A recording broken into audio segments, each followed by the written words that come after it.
अपने कमर एवं गर्दन को सीधी कर लें। कमर गर्दन सीधी, नेत्र बंद, गहरी लंबी सांस अंदर लें। तत्पश्चात गहरी लंबी श्वास को बाहर छोड़ें।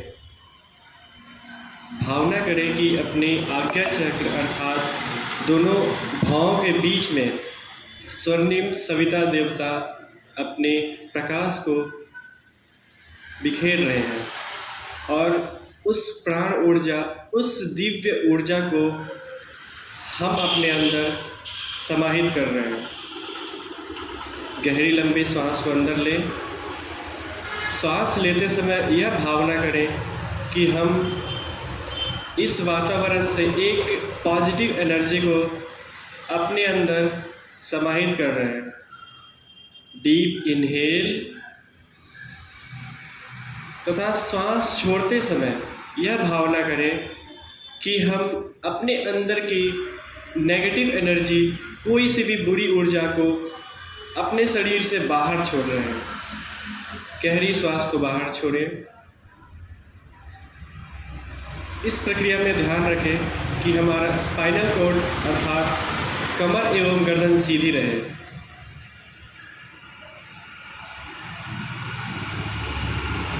डीप इनहेल,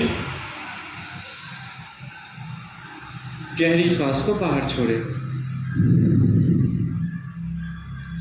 इसी के साथ माँ गायत्री के पावन मंत्र को हमारे साथ साथ दोहराएं। ओम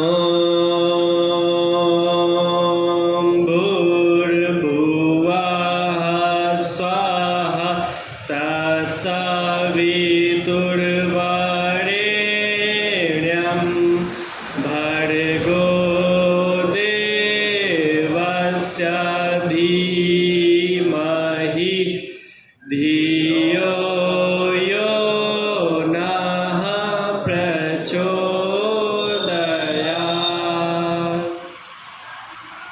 अपनी आंखों को खोल लें। आप सभी को मेरा सादर प्रणाम। मेरा नाम शुभम है। मैं देव संस्कृति विश्वविद्यालय शांतिकुंज हरिद्वार का छात्र हूँ। तो यहाँ पर आज सभी हम युवा दिवस के अवसर पर एकत्रित हुए हैं। तो ऐसा कहा जाता है कि मनुष्य हम जो है, मनुष्य देवताओं की संतान है। हम देवताओं की संतान है कहने का मतलब कि देवता का गुण क्या होते हैं? देवताओं का गुण यह होता है कि एक अलग ही उच्च किस्म की होती है।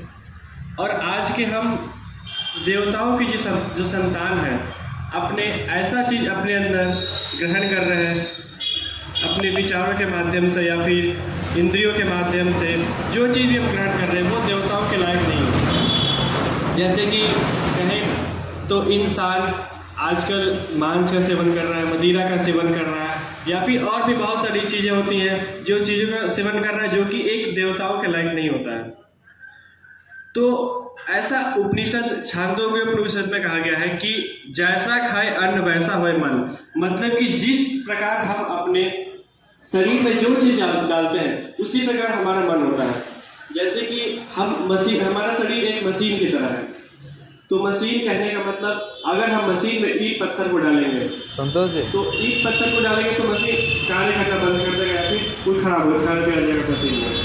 कि जो शरीर के अंदर जो ऊर्जा का केंद्र छिपा हुआ है, ऊर्जा के केंद्र को हम लोग समाहित करते हैं, वो उजागर होता है। वो ऊर्जा का जो केंद्र है उसको हम लोग उत्तेजित करते हैं। अभी हमने स्टार्टिंग में अपने दोनों भाव के बीच में, इसका नाम है आज्ञा चक्र। यहाँ पर हमने ध्यान करवाया। क्यों करवाया यहाँ पर? क्योंकि आज्ञा चक्र में ऊर्जा का केंद्र बिंदु है और यहाँ पर ध्यान करने से, मेडिटेशन भी करने से हम अपने शरीर के ऊर्जा केंद्र को उत्तेजित कर सकते हैं और उत्तेजित करने के पश्चात हमारा मेमोरी पावर बढ़ेगा, हमारा IQ बढ़ेगा। हम अभी 4 चीज खुद को तपाना, किस चीज़ के लिए कैसे करेंगे? ये चीज़ गायत्री महामंत्र से अपने आप को साधेंगे। गायत्री महामंत्र का प्रतिदिन नित्य उच्चारण करेंगे, नित्य लेखनी करेंगे, इससे अपने आप को साधेंगे या फिर मेडिटेशन करेंगे। तो इससे साधेंगे तो हमारा ये पहला चरण होता है। दूसरा स्वाध्याय, अगर साधेंगे तो फिर दूसरी बात कि हमारे मन में बुरे विचार आते हैं। मनुष्य का मन चंचल है, चंचल प्रवृत्ति का होने के कारण उसमें कितना भी हम साधना भी करेंगे फिर भी कहीं ना कहीं नेगेटिविटी आती है। तो उसको नेगेटिविटी को दूर भगाने के लिए स्वाध्याय क्या होता है? अच्छी पुस्तकों का अध्ययन करना। अच्छी पुस्तकें हमें कहाँ से मिलेगी? नीचे यहाँ पर या फिर हमारे आसपास यहाँ पे जो भी हैं उनसे आप अच्छी पुस्तकें ग्रहण कर सकते हैं। अखंड ज्योति आती है, उसको ले, उस प्रतिदिन नित्य अध्ययन करें।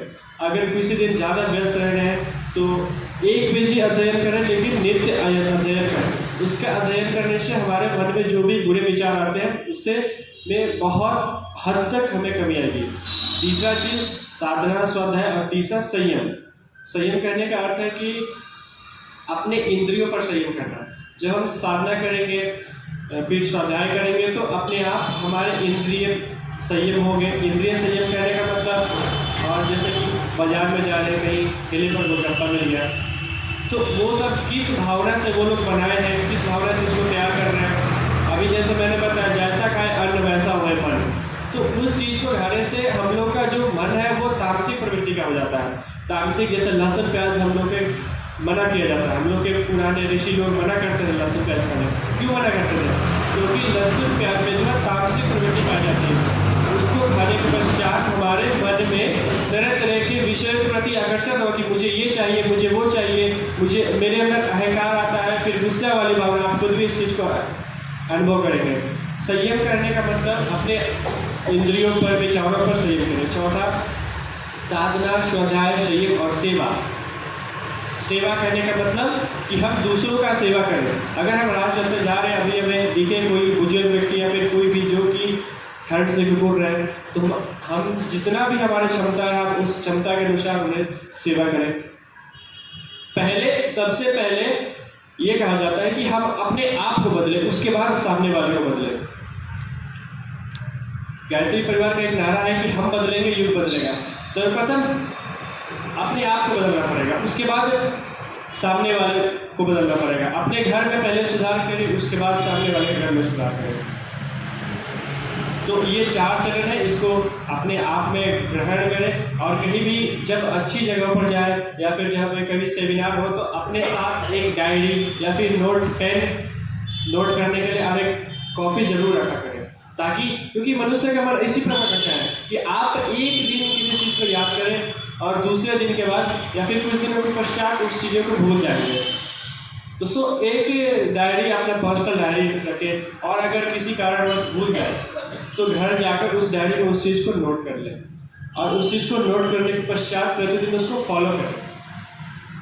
बस नोट कर रहे हैं, उसको प्रतिदिन या फिर नित्य अध्ययन करें कि हम क्या लिखे, जो चीज़ मेरे को अच्छा लगा। साधना स्वाध्याय संयम और सेवा। आजकल पूरा विश्व भौतिक सुख के प्रति आकर्षित हुआ है, जबकि वास्तविक यह नहीं है। दर्शनों में ऐसा कहा गया है कि आत्मा और परमात्मा का योग के जो संयोग है उसको योग कहा जाता है। तो हमारा शरीर ही सब कुछ नहीं है, आत्मिक सुख चाहिए। आजकल बहुत सारे लोग पैसा बहुत सारा कमा रहे हैं, लेकिन आंतरिक सुख नहीं है। गायत्री महाविज्ञान में ऐसा कहा गया है, गुरु जी ने ऐसा लिखा है कि जो इस गायत्री साधना के साधक है, मतलब जो भी गायत्री महामंत्र का साधना करता है, उसे संसार में कभी भी आत्मिक या फिर सांसारिक सुख की कभी कमी नहीं होती। ऐसा हमारा दृढ़कालिक विश्वास है, हमारा यानी कि गुरु जी का दृढ़कालिक विश्वास है। और जिसको इसमें संदेह है तो वो शांतिकुंज हरिद्वार से संपर्क कर सकता है। तो प्रतिदिन नित्य गायत्री महामंत्र का साधना उपासना करें। आप अपने जीवन में किसी भी तरह का सुख चाहिए, आत्मिक या फिर सांसारिक सुख, सब चीज़ आपको मिलेगा। और एक आपको देव संस्कृति विश्वविद्यालय के रिसर्च के बारे में साधना करवाया गया, और शाम में आधे घंटे का उच्चारण साधना करवाया गया। यानी प्रतिदिन कुछ 30 बच्चे गायत्री महामंत्र का आधे घंटे शुरू में और आधे घंटे शाम में उन्होंने उच्चारण किया। तो एक फ्री डेटा कलेक्ट किया गया, मतलब कि ये एक्सपेरिमेंट करने से पहले उनका डेटा कलेक्ट किया गया। तो उनका एंग्जाइटी लेवल, मतलब चिंता, ये सब चीज़ का लेवल 85 का था, 85 और 90 का था, जो कि एक बहुत ही चिंता का विषय है। बहुत चिंता का विषय है कि ये एक डिसऑर्डर की कैटेगरी में आ जाएगा। तो और जब गायत्री महामंत्र का उच्चारण करवाया गया, रिसर्च जब कंप्लीट हैदराबाद और एम्स के दोनों ने सम्मिलित रूप से गायत्री महामंत्र पर 25 वर्षों तक शोधन किया। उसके पश्चात क्या रिजल्ट निकला कि गायत्री महामंत्र विश्व के सभी मंत्रों में से श्रेष्ठ है और एक पॉजिटिव एनर्जी निकलती ही है। साइंटिस्ट लोगों ने भी ये बात बोल दी है।